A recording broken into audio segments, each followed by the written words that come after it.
Hello, hello, hello, YouTube. I'm Hitabel Claims and I play spooky games. And today, yeah, I was supposed to be doing the next episode of Prim, and I did start that, but I've had quite the week and quite the morning too, and I ran up into something my brain just was not up to, so I'm going to complete recording that episode probably tomorrow when I'm a little more in the right mind space for it. So instead, we are going to be checking out the demo for Nyarlathotep Rising, which is a brand new choice based Lovecraft inspired RPG. It came out, I think, last month. I haven't seen much about it. It was another one of those random Steam recs that I thought actually looked pretty cool. And I caught this podcast, I forget which one, it's about horror games, where they had the head writer on to talk specifically about this game. And I really liked the things he was saying about it. But also, it is a $25 game and it is not on the Steam sale. So I figured we'd try out the free demo first. And if it's cool, like it, get the whole game and do a whole complete playthrough. So I do have the sound down super loud because I don't know if this song is copyright free or not. We'll see. So let's give this a try. It's the premise is, I guess, there's three different characters to choose from. They each have different like stats and attributes which you can increase and stuff throughout the game. It's RPG type um things. I'm sorry, I am so tired and out of it today. I had to manually wrestle my garage door down in the start of a snowstorm earlier, and I haven't quite recovered from that. So please forgive me if I am not at my best. But yeah, so it's got, the like RPG type mechanics there. And it's about Nyarlathotep gathering power to take over the world. And I guess we try and stop him using one of these three characters. And it's very choice heavy and very story heavy. So let's get into it. Right? Introduction. Play one of three characters: a troubled Great War veteran, a brilliant young artist, or a gifted student of arcane lore. Your decisions drive both your character's destiny and those of the other two characters who appear alongside you in the story. Oh, that's cool. All three of them are part of the story, but you only play as one. Oh, that's neat. Replay the game with one of the other characters and see your tale change through those new eyes, drive events to a new conclusion. You'll travel in your quest, meet dozens of people, make allies, enemies, maybe seek love, collect spells, artifacts, and weapons to aid you, face cultists, monsters, and worse. Yeah, the premise from what Tim Wiseman, that's the writer, I can remember his name, was saying it's basically a build your own Lovecraft story game, which sounds very appealing to me. All right, so we got Mark, we've got Anna, and we've got Victor. All right, well, we're going to be going with Anna. Statistics. You own five statistics that define you: body, which is strength, charisma, charm, insight, understanding, mind, intelligence, and resolve, determination. All right. These statistics may determine the choices you can take. Oh, this is very sunless setup. I like that. Keep your mind high to gain time to make a decision when a clock is running. Ooh, that's good to know. Keep insight high and see something of what a decision will bring before you take it. Ooh,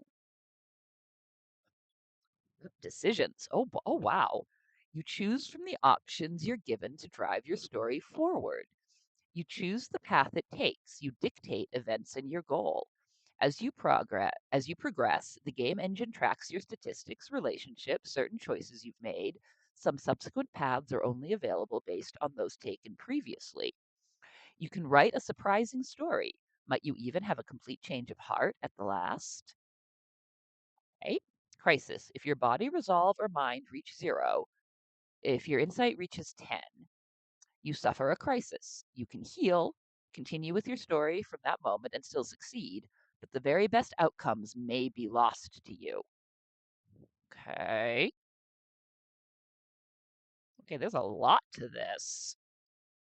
Death or madness, very good, arrives when you suffer a third crisis.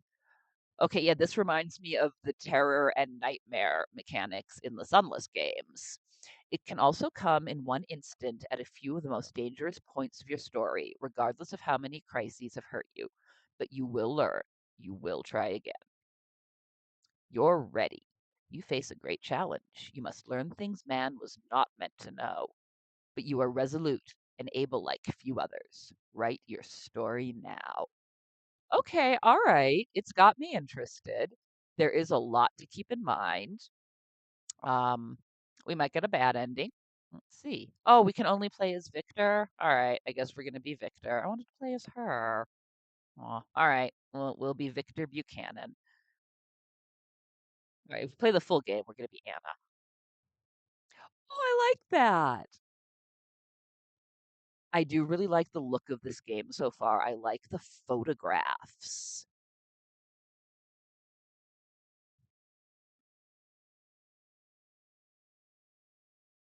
Continue.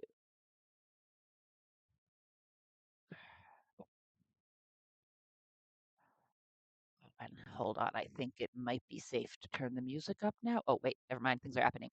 Victor Buchanan, his manuscript, Thursday, 12th September, 1929. The messenger guides us in everything, makes himself knowable to us even in our ignorance, our passivity. He points the way through to the dark stars that hang unseen behind Taurus, to Azathoth, Cthulhu. He shall lead us, the faithful, make us greater as the world is changed and made anew, made right, and we shall rise. Okay, let me see if I can. Oh, here we go.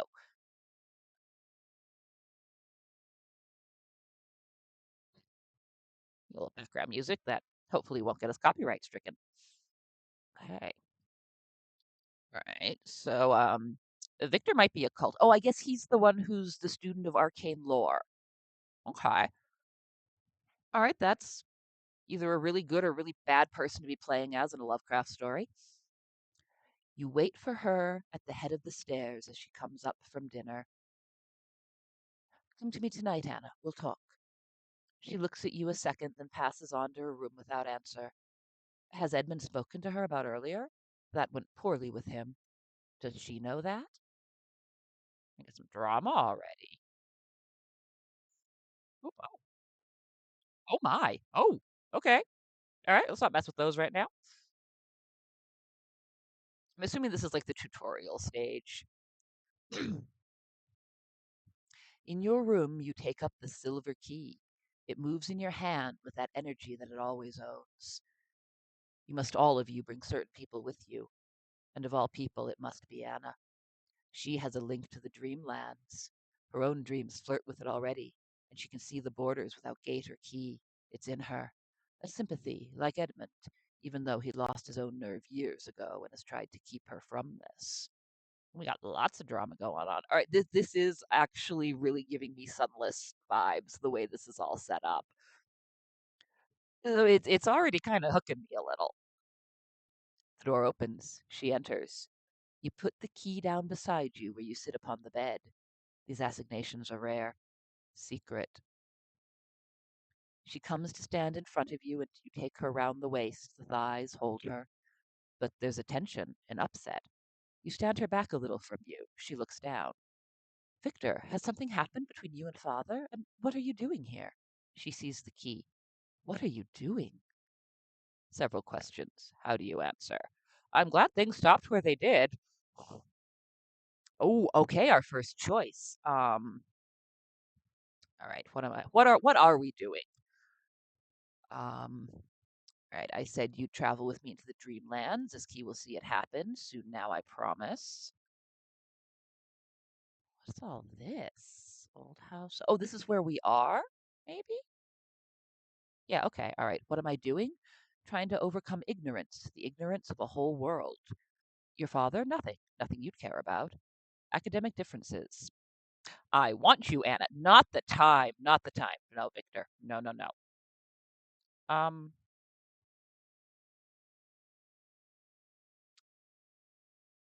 let's go with the first one. This is kind of snotty and pretentious, which Victor may be. I don't know. This is really dismissive. Not the time. This seems honest. All right.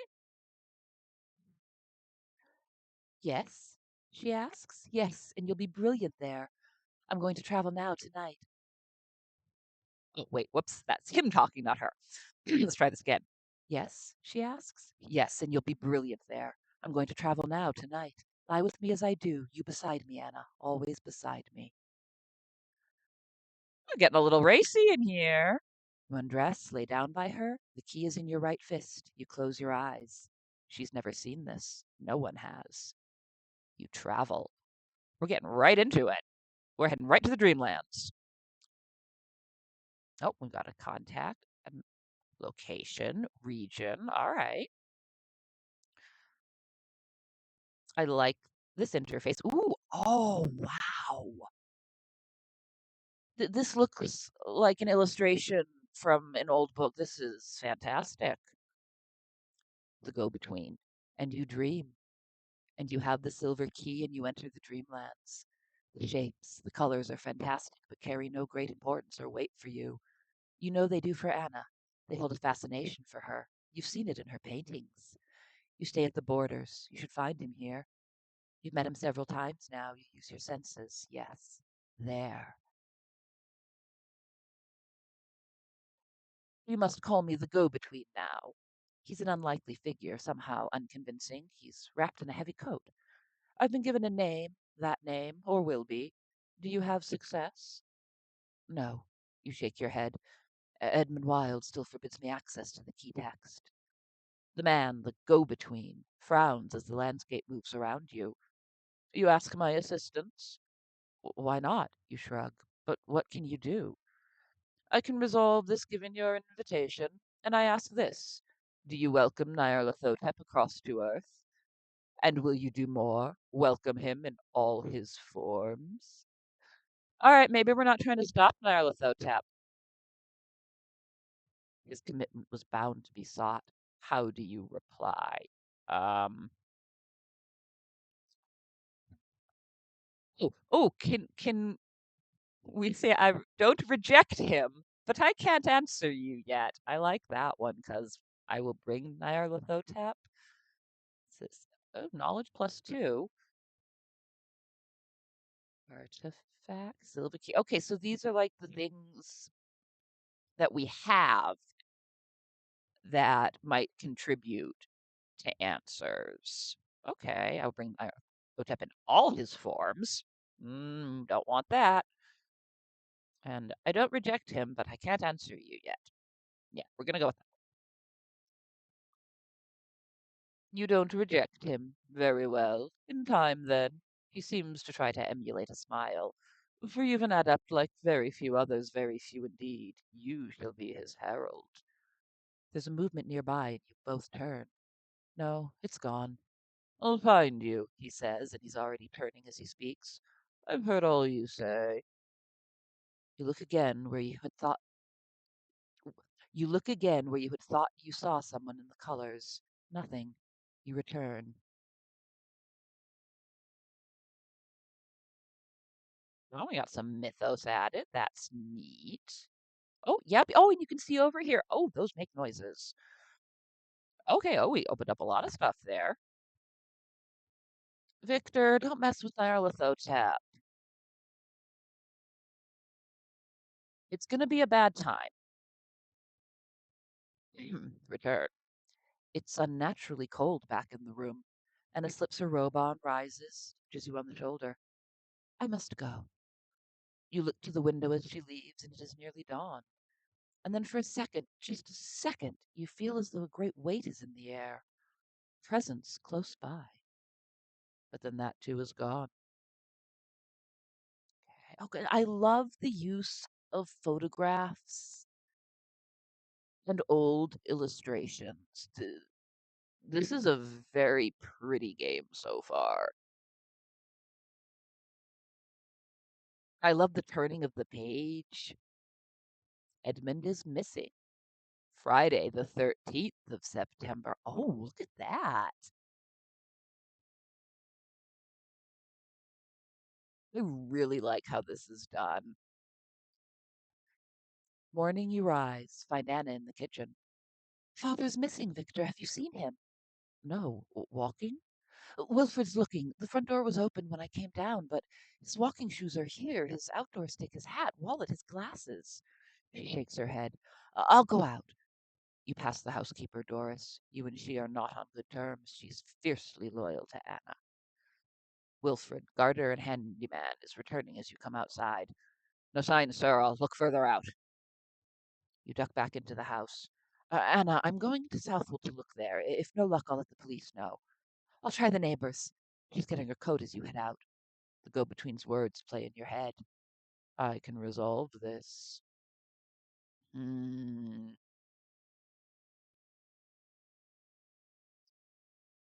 Flashbacks. Oh, wow. I love the overlays. The argument. You've worked with Edmund for 3 years. Professor Schofield at Cambridge introduced you, but the professor had no real idea what Edmund could do.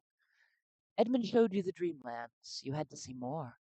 You came to live here, and in time he passed you his boons and his responsibilities. The argument was yesterday. You had been building. You've been pushing while Edmund was drawn back from things, draws back further. When he found you had the key, he was furious.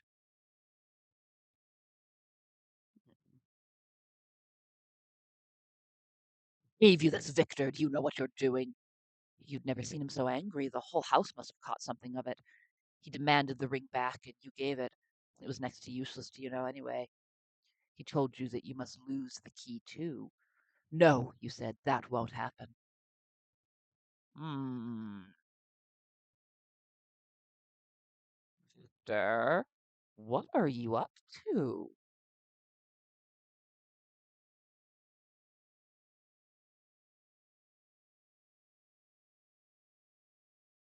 Search. Friday starts with furious activity. A police sergeant comes, neighbors, the family doctor. A search begins. Police arriving from across the Suffolk and Norfolk constabularies are joined by town residents in a sweep of the heath. You walk with them. Anna does too. Fruitless. She's foolishly guilty that she was with you last night. Saturday efforts continue. You and Anna walk with the search party, trawling the mud flats, and then head on out to the river estuary and the sea. You know this is futile. Others must see it too now. Continue. Sunday, first thing. The police sergeant comes to the house. A body has been found on Dunwich Beach. Can Anna identify it? She holds herself together well. You go in together. Uh-oh, nothing good comes from Dunwich. It's Edmund. Dr. Hay, the family doctor, is there, knows it himself by the birthmark on the inside left wrist. Death was by drowning. The body was in the water for more than 48 hours. There are no personal effects, no clothes, shoes, nothing. It's good that he doesn't wear the ring he took back from you. Anna would have asked you about that. There will be an inquest on Tuesday. The house is in some upheaval. Doris is tearful, Wilfred awkward. You take Anna aside. I'll arrange what has to be done for the inquest, the funeral when it can happen. She nods. Edmund chose my friend Mark Jackson as his executor. Executor. Big difference there. I'll ask him to come out here as soon as he can. The estate will entail some work going through things. Thank you, Victor. Mr. Jackson must stay here in the house for just as long as he needs. Okay. Interaction, location added. Can we like look at these? Oh, we sure can. Here, Edmund. Old house. Okay. Oh, Oh, that was eerie. I was not expecting those whispery voices. Neat effect. Oh, yeah, we got our people here. Uh, chapter and story. Oh, up artifacts, knowledge. Oh, neat. Inventory.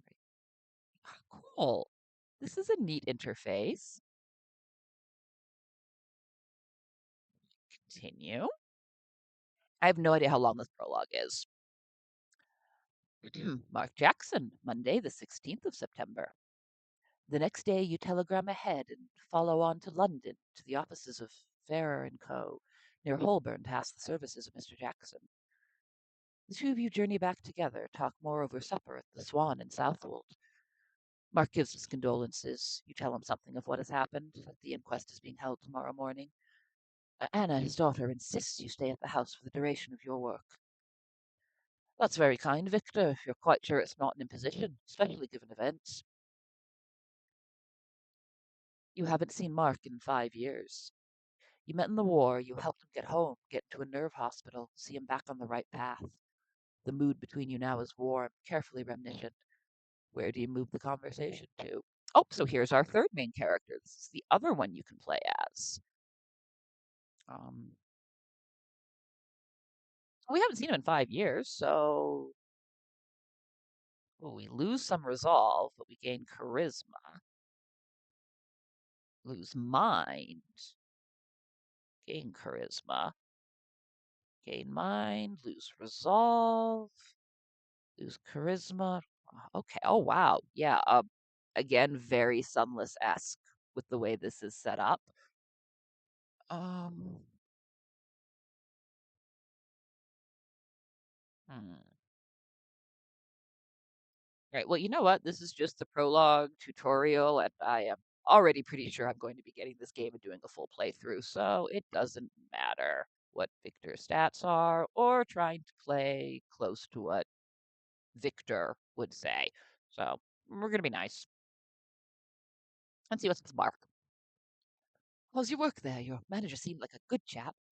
Mr. Neal's a thoroughly decent fellow, and yes, the work's challenging, and my colleagues are decent too. Then he grins. Though I think father wanted me to be sitting on the High Court by now. You recall Mark's bravery in the war, how hard his fears hit him. His shame at that. He's a good man. It will be good to have him here now. Back at the house, Anna has left her apologies and retired to bed. Doris is there to see Mark is taken care of, and you bid him good night.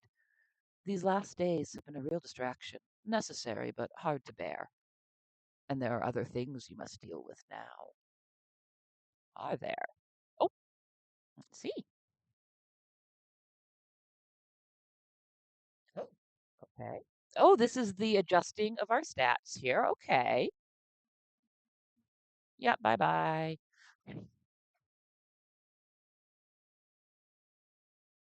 Okay, yeah, there's a lot to keep in mind while playing this.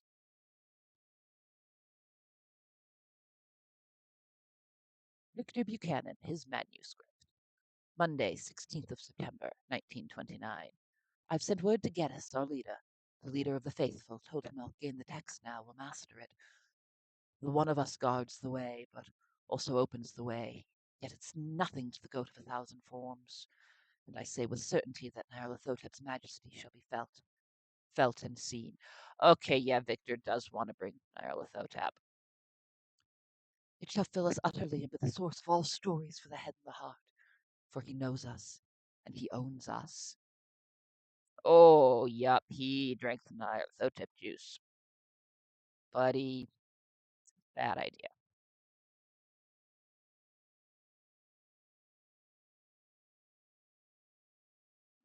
Ooh.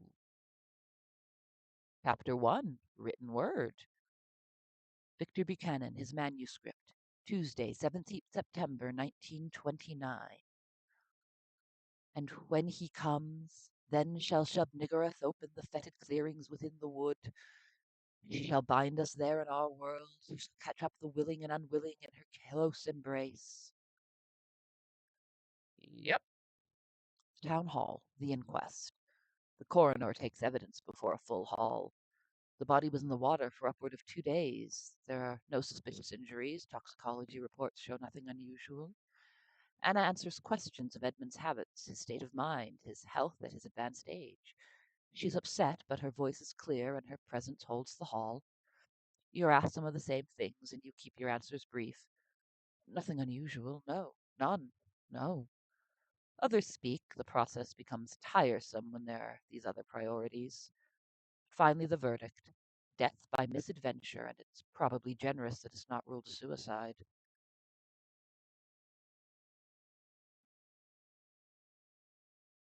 Back at the house, you enter the library. On the work table is your journal. Surely that wasn't the page you left it at? Doris and her cleaning? The door is never locked. You go to the text. Using Edmund's keys, you unlock the dark wood cabinet, and then the brass clasp on the old book itself. You open it there at the lectern. The spine of the book is still chained there to the ring in the floor. There's no key for that. Cultist de Gould's. You read it for hours, deep into the night. It is a dreadful thing, unclean. And yes, it's telling you what you need to know to bring him across.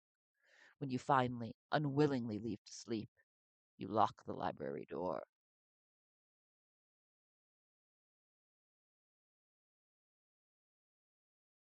Oh, I'm sure this is safe. This isn't going to backfire at all. Hello, Victor. You might be able to help. Mark intercepts you as you're entering the library the next day. You try and suppress an immediate urge of irritation. Victor, a property nearby in Dunwich is left to you in the will, but with odd conditions. It's to stay untenanted and entry only by invitation of a Tobias Pope. Do you know anything about this? I know Edmund owned a run-down place there, you say carefully. Would you show me? Could we go down? It will take the best part of 3 hours to go there and back, and you're enjoying your absolute freedom in the library. Will you take Mark down there? Here, Pope! Um, nah, Victor's gonna be a jerk. He wants his library time. Flashbacks. This is neat. Oh, this is so neat. Uh, Nosferatu? Okay. I'm sorry, Mark. I just don't have the time.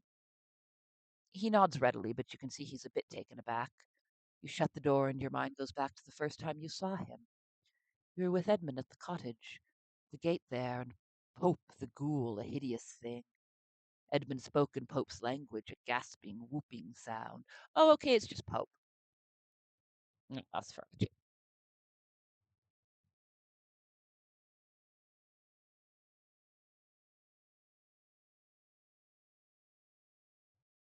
Edmund gave you the ring that day, and then Pope owed you obedience. Without it now, no, you'll stay away from the cottage. You spend the hours with the text instead. It is degenerate but cunning, like the ghouls themselves. You find that it leaves you in a measure of unease. Yeah, it's a book that tends to do that. This is one of those books that people aren't supposed to read, like the Necronomicon. Ooh, hmm,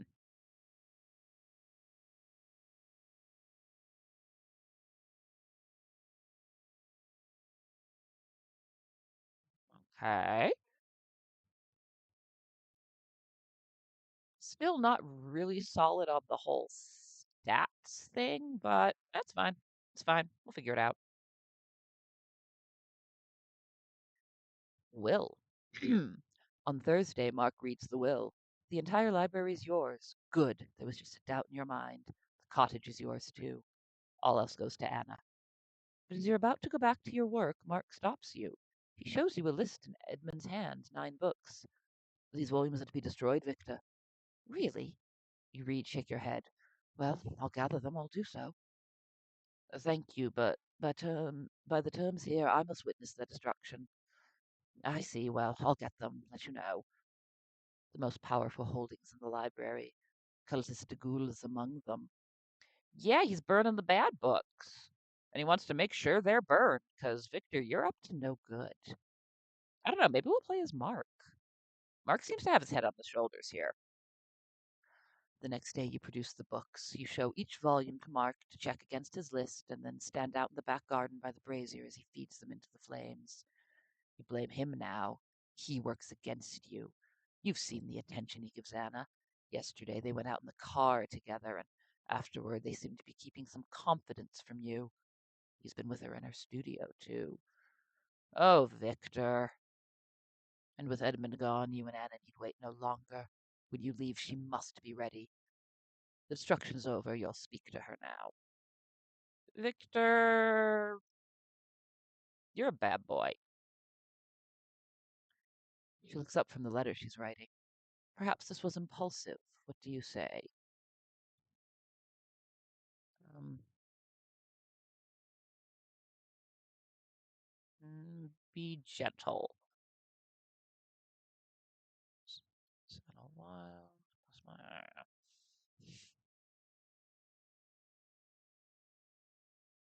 Things will happen soon now, Anna. Are you ready to go with me? She looks confused. Victor, what are you doing? Why do you rush down to say this all of a sudden? What are you asking? You must ready yourself. You can understand that she's nervous. It's close. We must both be ready. You can do this. I'm not sure Anna's on board with summoning Nyarlathotep. Oh, but our relationship improved. Okay. I guess the gentle touch worked.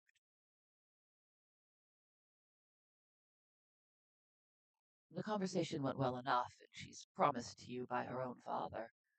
However, Mark doesn't go to London on the weekend. He stays here, and he and Anna walk out on the heath together. You'll need to confront him then, but that must wait. You didn't give the cultist to the fire, of course. You found a substitute on the shelves, and Mark had no reason to doubt your story. A false printing name for a text that authorities had previously suppressed. Over the next 2 days, you spend all your time with it. You go deeper and deeper. The hours are not enough. They rushed by you. Ooh, what you know of him. Oh, Victor. It's going to end bad, buddy. This is going to end bad. Victor Buchanan, his manuscript, Sunday, 22nd September 1929. He is us. Nyarlathotep is us. He is our fabric and our sum. He describes our potential and he mocks their pretense. The end. Okay. Game finished. You will be directed to the main menu where you can start a new game or continue this game from the start of the chapter. Okay, that's it. Oh, you gotta go away. You gotta go away, music. Gotta go away. Gotta go away. Get quiet. There we go. Okay. All right. That was the demo. I've got to say, it's not what I was expecting exactly. It really does feel more like um, Mask of the Rose is what it reminds me of the most, which is the visual novel Fallen London game that I should actually finish playing someday, but another time. But that's really what this reminds me of. It is much more a visual novel than an RPG, at least so far. But I'm really liking the way it's set up, the way it like mimics an actual Lovecraft story and book or book that would be in a Lovecraft story. Um, Not a fan of Victor. He's up to no good. I will not be playing as Victor. I'll play the whole game, which is fun because it'll be a completely different thing. We will. We might actually play as Mark. I think Mark might be our hero here. He seems to have the most level head and is probably the least likely to bring Nyarlathotep into our world. But yeah, that's gonna do it for me today. Thank you so much for watching. Let me know what you think of the game in the comments, and if you would be interested in a full playthrough one way or another. If you liked it, give me a like, and I will see you in the next one. Have a good one, everybody.